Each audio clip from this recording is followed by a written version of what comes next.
Parfois, la nature fait des choses vraiment très bien toute seule.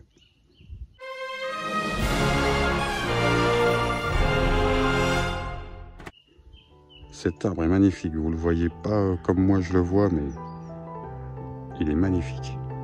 Il a un nez-barré incroyable. Même si on ne trouve pas d'arbre des fois, juste le plaisir des yeux.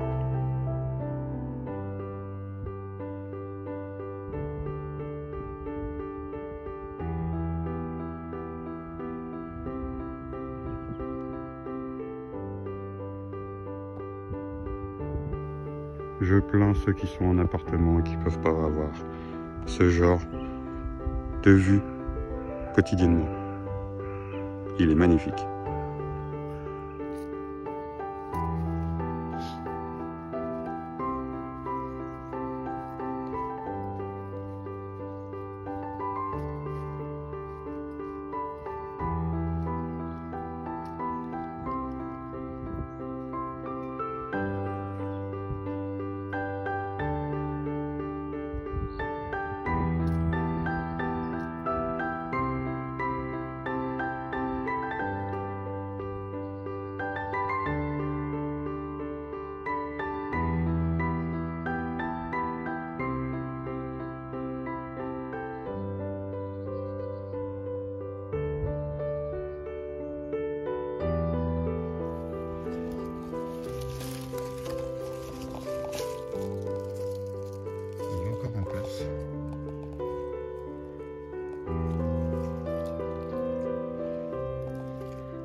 Tout de suite, je le sors de terre et on voit un peu ce que ça donne.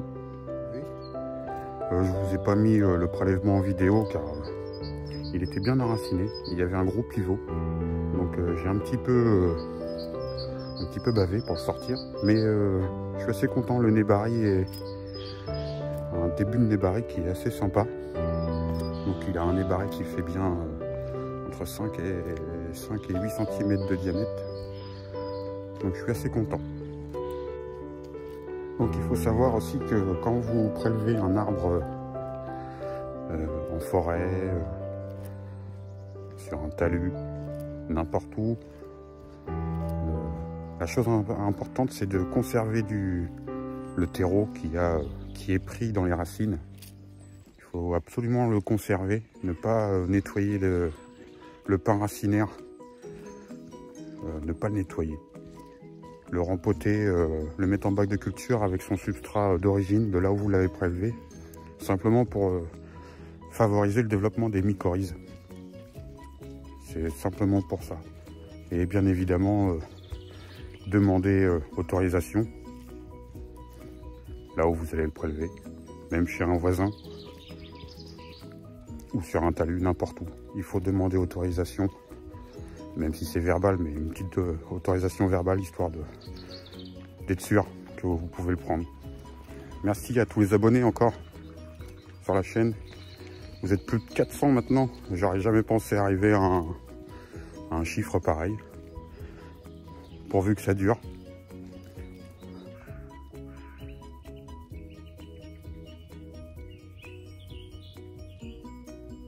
Je plains ceux qui sont en appartement et qui ne peuvent pas avoir ce genre de vue quotidiennement. Il est magnifique. Voilà, la vidéo touche à sa fin. Je vous remercie d'avoir regardé. N'hésitez pas toujours à commenter, à liker, poser vos questions. Je tâcherai d'y répondre. Et je vous dis à bientôt. Et je vous fais profiter un petit peu de l'endroit où je suis, la vue. On est en Normandie, on a vraiment des beaux paysages. Donc sur ces belles images, je vous dis à bientôt. N'hésitez pas à vous abonner encore une fois, à liker et partager. Et je vous dis à bientôt. Ciao les gars.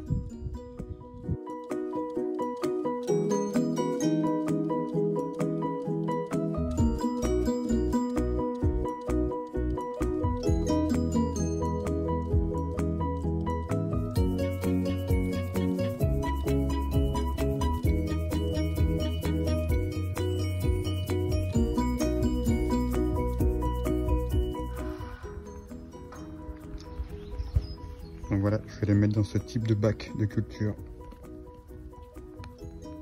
pour que les racines soient bien aérées. Il va rester 2 ou 3 ans dans ce type de bac.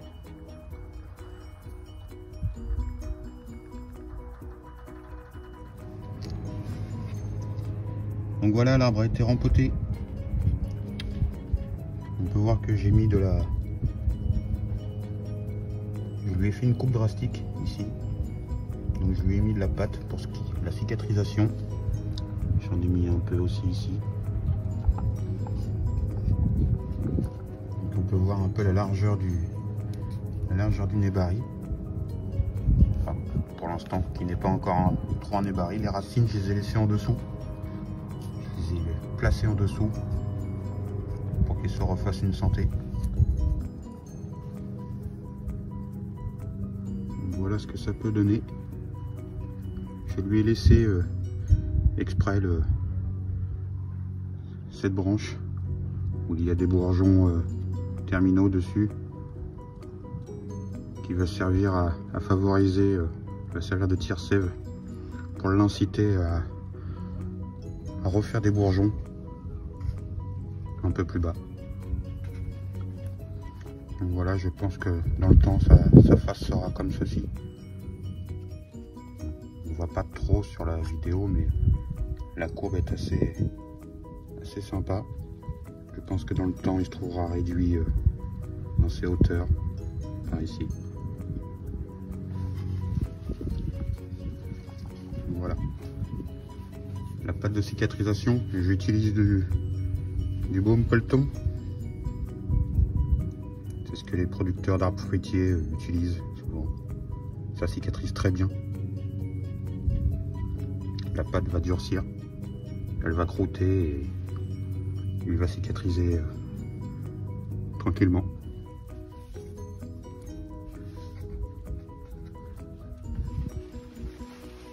Voilà, on va le laisser tranquille pendant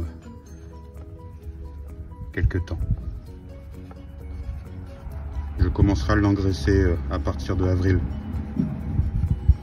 Avril-mai, je vais commencer à l'engraisser. On va voir comment il va se comporter avant.